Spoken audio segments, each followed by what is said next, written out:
hi everyone. I think we'll make a start. Other people might join us, but we can kick off. My name is Anne-Marie Menahan. Welcome everyone to the Nutrition in Action course. Great you can join us. So here's my colleague Nikki Gardner, who's the other person on screen, who was instrumental in developing the course. And thank you very much, Dan, for setting up all the Zoom and the administrative support for today. So the Nutrition in Action course, just to give you a little bit of the backstory. So the idea behind the course is to make nutrition knowledge more accessible and understandable and relevant to people's context and to all of our lives. And just to kind of give you a bit of context, so I've been involved in nutrition research for quite a long time. And my first paper, I think, was in 1997. One of my main areas of research is the health benefits of fish and omega-3 fatty acids. I had a look this morning. In the UK alone, there's been over 3,000 papers published on that topic over the last 30 years or so. And we have quite well-informed dietary guidelines that we should all consume 2 portions of fish a week, one of which should be oily fish. But there is a tiny bit of a disconnect between the recommendations and what we all consume as a population. So even though it's recommended that we consume on average 1 portion of oily fish per week, the average oily fish consumption in the UK per week, the median oily fish consumption in the UK per week is 0. So despite of all the evidence of the health benefits of oily fish, the reality is as a population, we don't really consume it. So somehow there's very strong knowledge around the health benefits of nutrition and what it can do for disease risk prevention and well-being, but that's not often reflected in what people buy and eat. So that was kind of the basis for us developing the course to make nutrition information more accessible and relevant. So I'll just start a presentation. I'll give a little bit of background on nutrition and health and the current dietary recommendations and whether they're meeting them or not. And then I'll hand over to Nikki, who will go through some of the contents of the course, and then we'll open up for a Q&A. And the question and answer at the end, either you can just unmute yourself and go on camera and just ask the question directly, or else you can drop your question into the chat box, whichever suits you better. So let's make a start.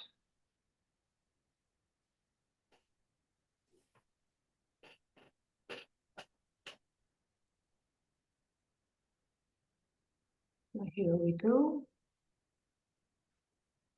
It should be on full screen. Nutrition matters. And when we look at global data, about 25% of global ill health or premature death is attributable to poor diet. And in the UK, poor diet is thought to be a major contributor to 1 in 7 deaths, 1 in 5 premature deaths, and up to 20% of population ill health, depending on which of the 4 home countries you're talking about. So nutrition really matters. But actually, I think we need to change some of our health messaging around nutrition, because a lot of our health messaging is about how it can reduce your risk of disease later in life, rather than what it can do for you in the here and now.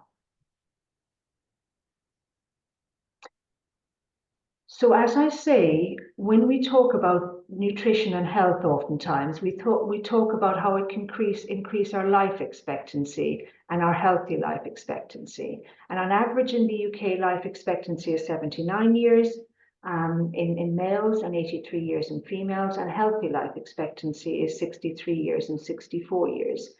And for most people, there is a significant period of ill health later in life, on average 15 to 20 years. And when we talk about nutrition and the benefits of nutrition, what we often talk about is how nutrition can reduce our risk of disease and compress ill health into the latter parts of life. And of course, if you're a younger person or you're in your middle age, then that kind of message isn't terribly motivating. What we forget to mention is that health behaviors and nutrition can actually affect our well-being right throughout life. And I think that's a far more motivating message for all of us. And when we think about how nutrition can help us in the here and now, and nutrition can affect our energy levels, our mood and our anxiety, how well we sleep, our concentration and ability to think, our susceptibility to infection, for example, COVID, response to vaccines. And of course, if you do suffer from a chronic condition, like folks who have arthritis or diabetes, then actually what we eat can really affect your chronic condition in the here and now.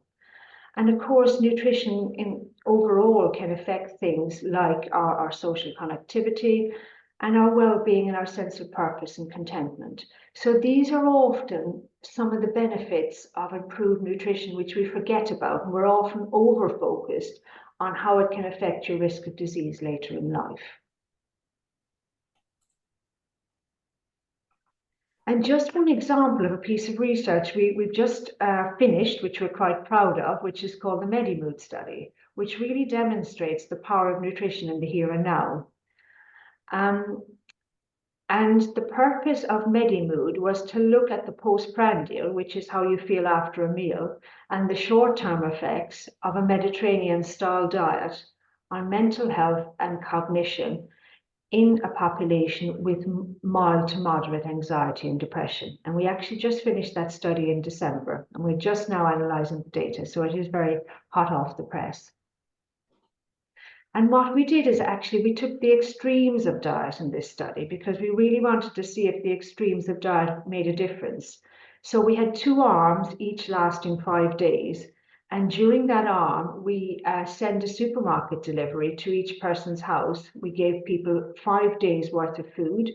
And on one arm, people had a really optimized Mediterranean style diet, very rich in fruits and vegetables and nuts and low in red meat and a very optimized healthy diet.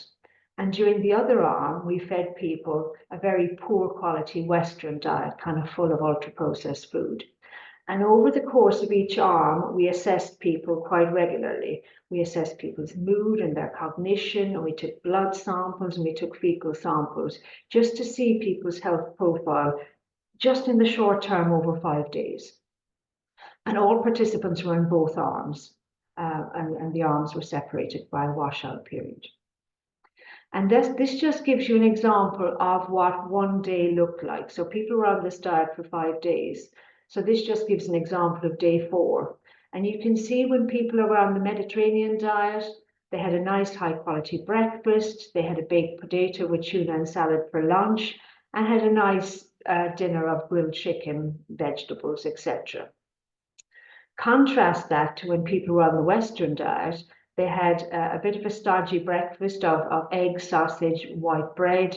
For lunch, they had tinned soup and again white bread, and then pasta and pasta sauce for dinner.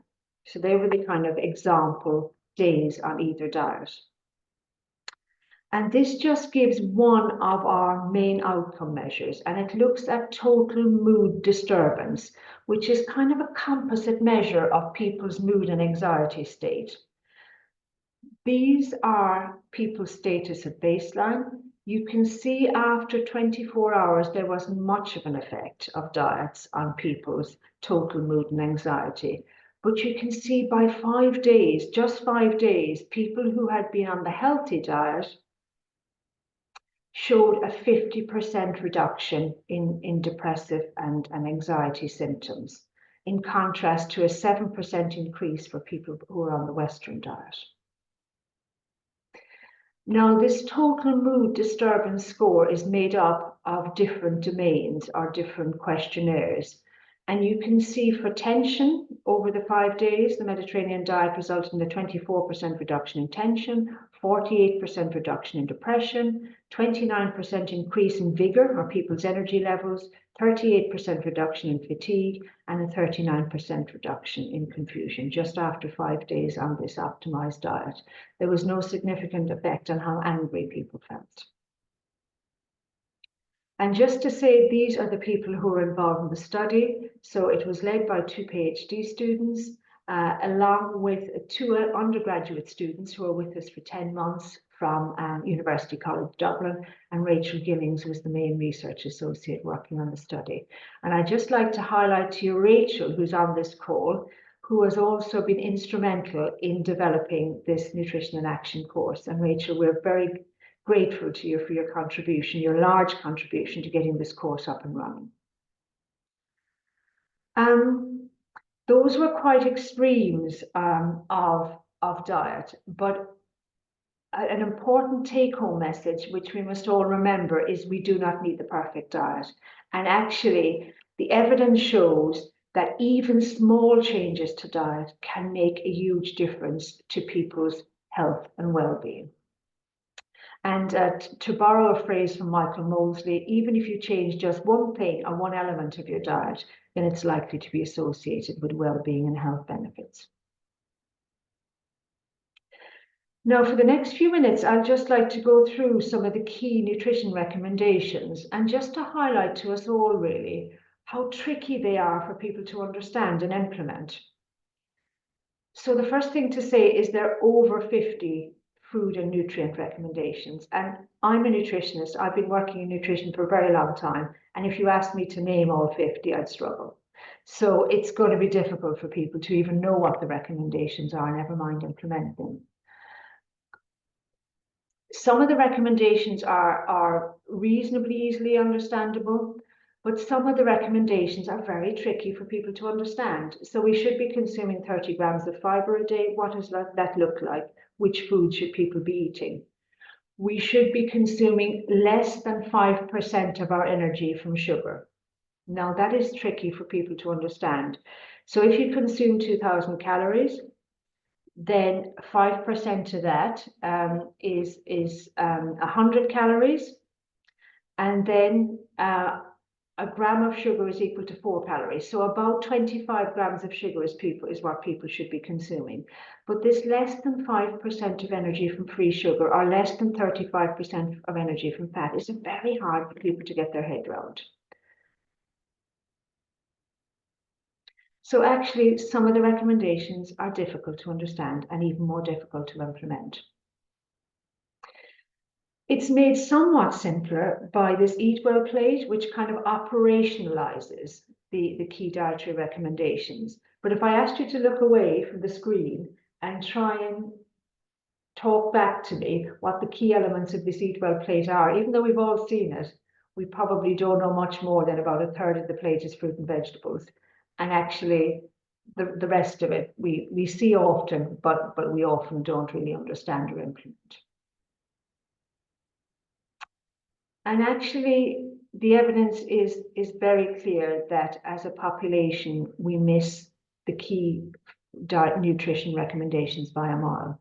So this is some output which was published in 2020, which looks at some of the key nutrition recommendations in the UK and what proportion of the population are meeting them. And as you can see, only 7% of the population are meeting the fiber recommendation, only 17% of the population are meeting the oily fish recommendation, 24% the sugar recommendation, etc. And actually, only 1 in 1,000 in the population meet the main key nutrition recommendations. So, you know, as a population, we're not doing as well as we should or could do when it comes to dietary recommendations. And actually, when we look at health inequalities, we probably are all reasonably familiar with these statistics. So if we look at the most deprived versus the least deprived areas in the UK, the average life expectancy in the most deprived areas is 78.3 years. In the least deprived areas is 86.3 years. So an 8-year difference in life expectancy between the most and the least deprived areas, but a whopping about 19 years difference in healthy life expectancy between the most deprived and the least deprived areas of the UK. And actually, poor diet is a key driver of the widening health inequalities. So when we look at obesity statistics, for example, the most deprived areas suffer much more from obesity or live with obesity much more than the least deprived areas.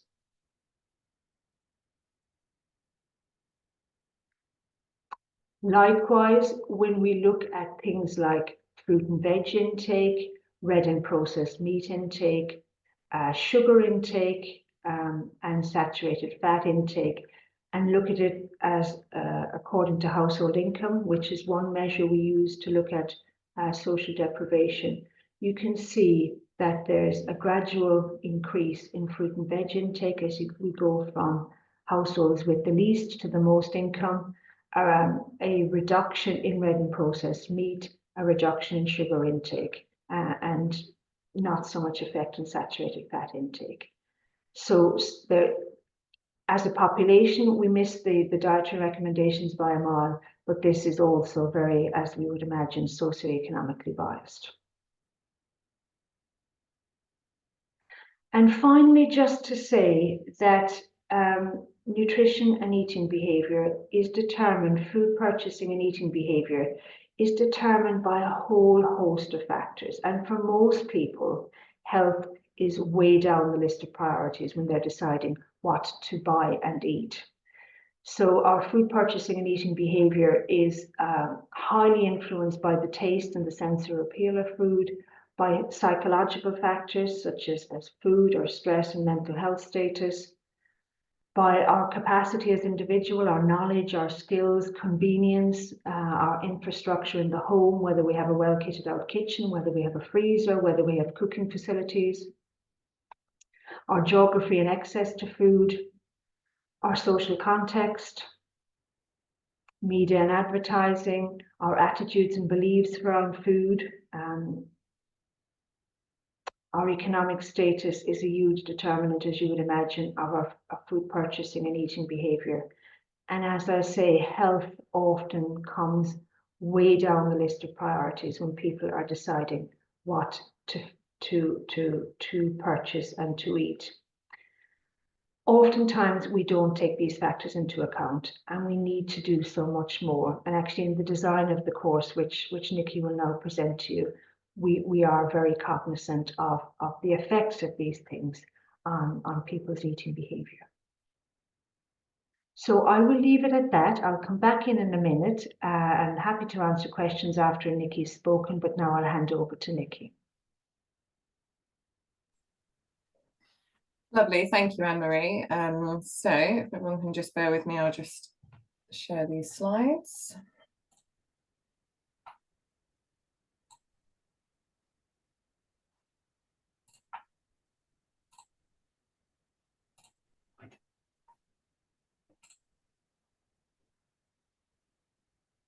Okay, so so what I wanted to talk to you about is looking at the difference that we're going to be providing here in the NIA course, in the sense that it's not just a nutrition-based course.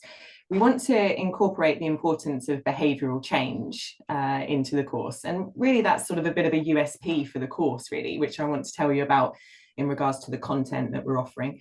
So here on screen you can just see a bit of a flyer that we've designed for the course, and a little bit about the Norwich Institute for Healthy Aging, which is the institute obviously that we're working within.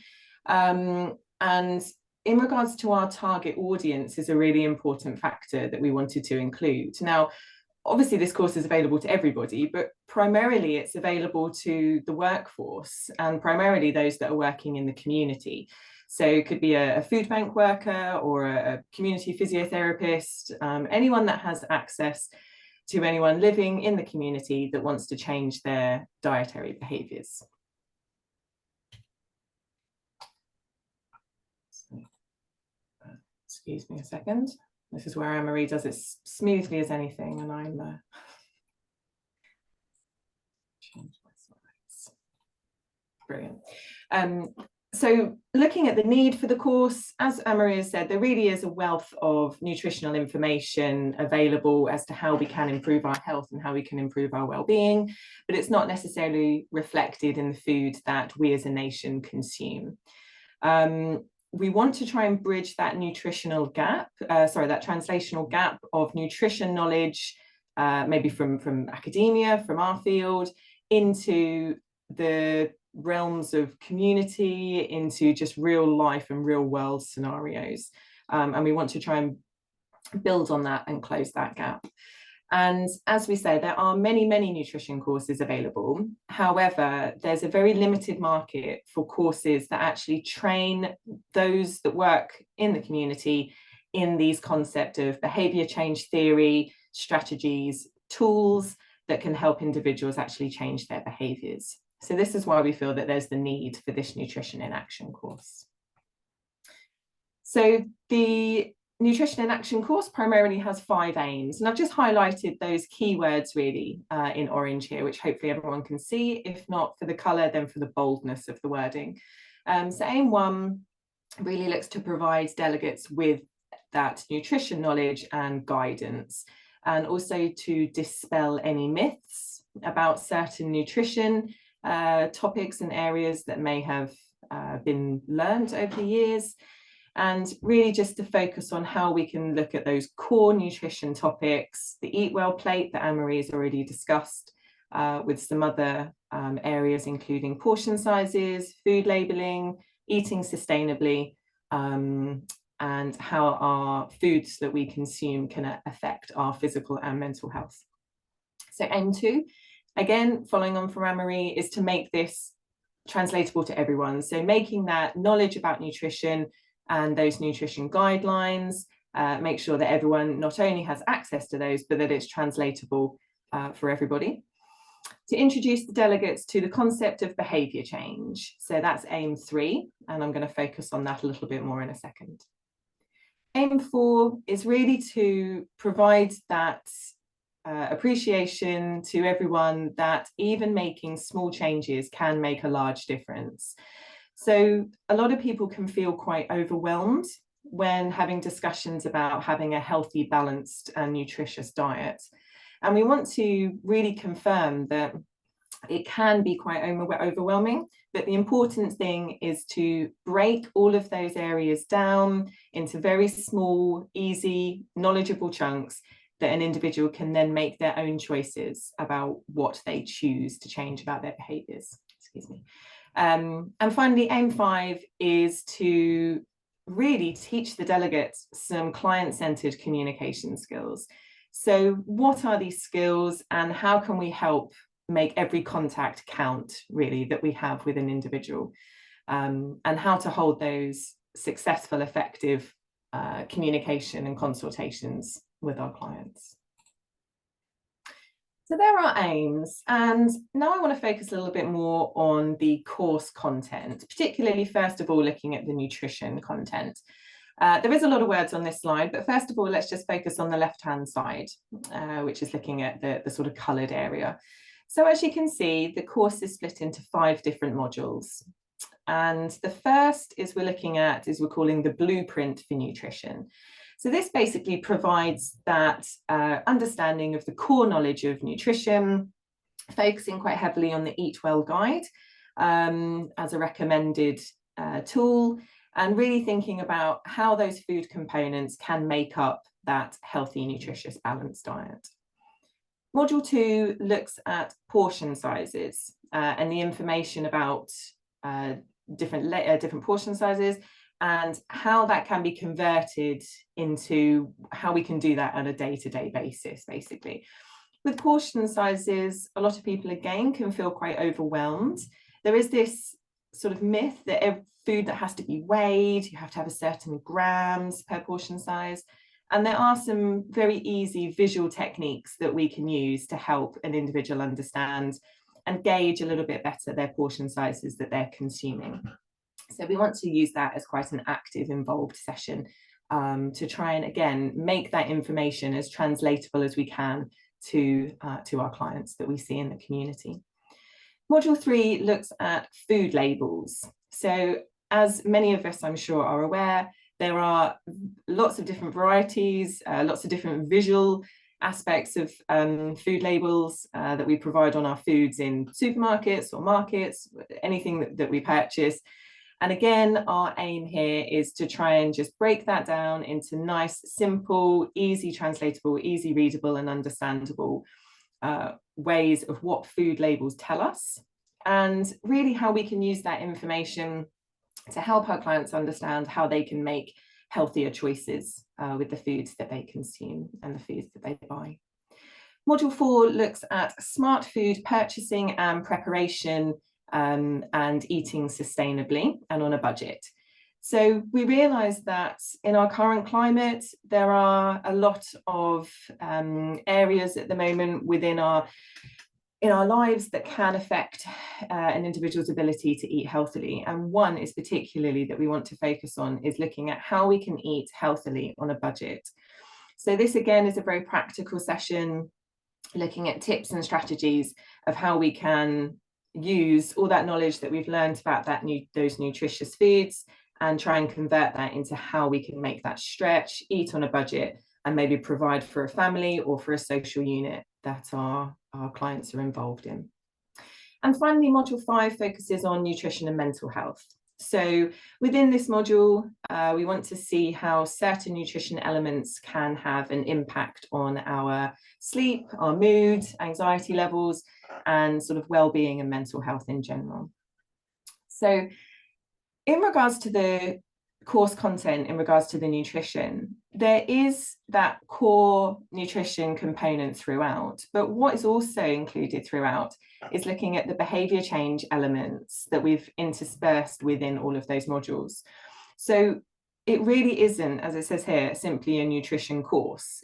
What we want to be able to do is provide our clients with the knowledge and the motivation and tips and strategies so that they themselves can start to choose which areas of their diet that they wish to change. So let's talk about behavior change. Okay, so really what we want to cover first of all is that there are lots of different theoretical models that we use to build our interventions. So when we want to change or attempt to look at change of eating behaviours.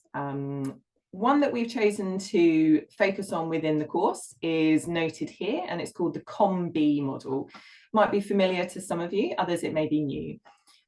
So as you can see, within the centre, there's 3 boxes labelled capability, opportunity, and motivation. And this is basically saying that if we, as it says here, if we want to change behaviour, we need to have an understanding about what factors relating to that individual is having an impact either on their ability to change their behaviour or an ability to resist or stop them from changing their behaviours for a more healthy lifestyle. So, and those 3 factors that we want to focus on are looking at an individual's capability, opportunities, and their motivation. And this theoretical model says that if an individual has those 3 aspects, then they are more likely that they will successfully change their behaviour. So what do those things actually mean, really? So the capability responds to sort of knowing how to do something. So an example here, do I have the skills or the knowledge to actually accomplish this? So actually to eat a healthy, balanced, nutritious diet. Opportunity, can I do it? So is there an opportunity for me to change this behaviour or do this behaviour? And motivation, finally, do I want to? So am I actually motivated to change this behaviour? So the question that we need to ask is, how do we ensure that our interventions tap into these concepts? And there is a way that we can do this. And there are certain strategies, and these are known as behaviour change techniques. And this is sort of a taxonomy that was developed in 2013 by various colleagues. And it provides many techniques, 93. And we say techniques, really they're strategies or tips or tools that we can teach an individual or we can talk through with an individual that they can keep within their sort of Pandora's box and that they can use on their own autonomously whenever they need to help them change their behaviours. And on the bottom right hand side, you can see I've picked out the example of goal setting. So again, probably a concept that's familiar to many of us. And this is a technique that we like to discuss with our clients. And it's about talking to them, setting a goal that they wish to change. And I think the importance of all of us that work in the community, all of us that liaise with individuals in any way, shape, or form in our lives, is that we've now, thankfully, understood that it's not about us, either as academics or professionals, telling an individual how to change. What we can do is we can impart that knowledge about what is good nutrition, or maybe what are better nutritional choices. But what we need to do is we need the client to be able to be motivated themselves, and we need them to make the choices of how they are going to change their lives based on their own individual concepts and criteria, characteristics, and all of the elements that Anne-Marie spoke about earlier about society and their health and everything that makes up their own individuals. So within the course, the 5 modules where we cover those 5 concepts of nutrition, what we do is we've also taken 5 behavior change techniques, and throughout the course, these are inserted throughout the course, where we will also learn not only some theoretical knowledge about what they are, but also how we can implement them, and also how we can talk to our clients about those. So following on from that about talking to our clients, a really important aspect of our course is covered under client-centered communication skills. And so this is actually, how do we hold effective, successful conversations about behavioural change? So there's a couple of techniques we just wanted to cover here as an introduction for you today. And one of those communication skills is known as OARS. Again, maybe familiar to some of you, might be new. And this stands for these 4 skills that really can make such a massive difference when holding effective conversations with individuals. So it's the use of open questions, it's the use of affirmations, reflective listening, and summaries. And this really helps us make, as I've said before, make every contact count that we have with our clients. And I've provided some examples here, as I say, of an open question, of an affirmation, of a reflection, and of a summary. So again, throughout those 5 modules in the course, there will be opportunities, again, not only to learn what these skills actually are, but also to see and watch them being demonstrated as part of a communication, consultation, and conversation, and also for some reflective practice for delegates that attend the course of how they can actually themselves try and implement these skill sets within communications with their own clients. And the main aim is really just to support those conversations about behaviour change that you might be having.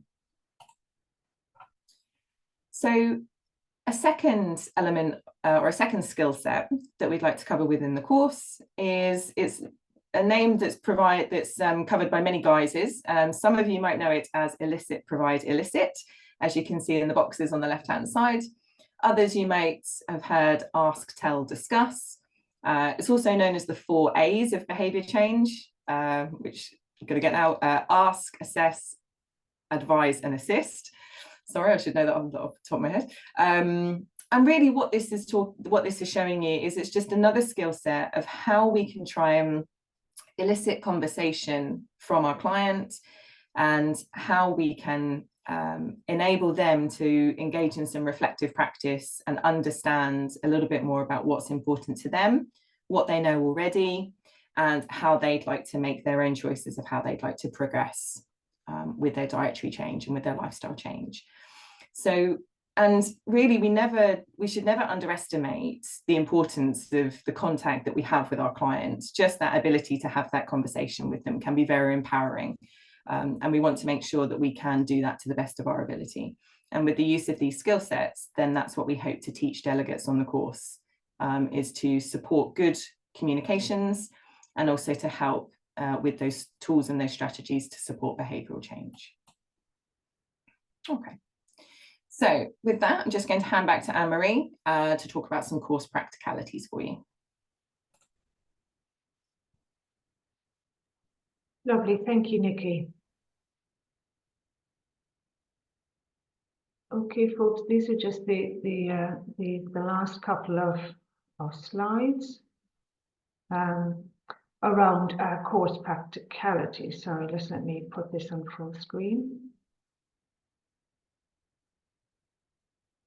That should be on full screen now.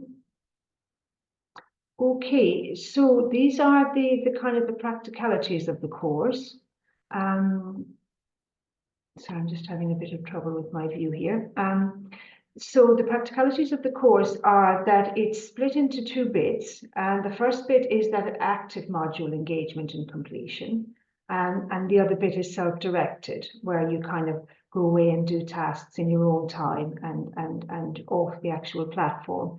And the active engagement, we think takes about 10 hours, and then the self-directed and the reflective practice, kind of thinking about the course content and how it is relevant for your role or your particular context. That's also about 10 hours worth of content. So probably around 20 hours in total to complete the course. And that can be done in your own time and at your own pace. The fees for the course are as follows, and we have a tiered pricing structure depending on your sector. So if you're in the voluntary sector, the cost is £125 per delegate. If you're in local government or the NHS, it's £500 per delegate, and the commercial rate is £950 per delegate. We certainly will be offering group rates. And the other thing we'd really like to mention is that for us, it's really important that people have access to the course. So if you think that cost is going to be prohibitive, especially if you work in a charitable organisation where every penny counts, please do get in touch. Yeah, don't let cost put you off, because yeah, those pricings we can under certain circumstances, yeah, do better. So yeah, as I say, don't let pricing put you off, but they are our course fees. Here are the contributors to the content. So Nikki and myself have been very involved in putting the course together, as has Amy Jennings and Rachel, who has been with us for, who leaves, I think it's in June, Rachel, but Rachel has been with us from UCD since last September and has been instrumental in putting this together. And also a very big thank you to other colleagues at UEA. Thank you for listening. Please do get in touch if you have any questions at all or any queries we can help you with. And we are very, very happy to take questions at this stage.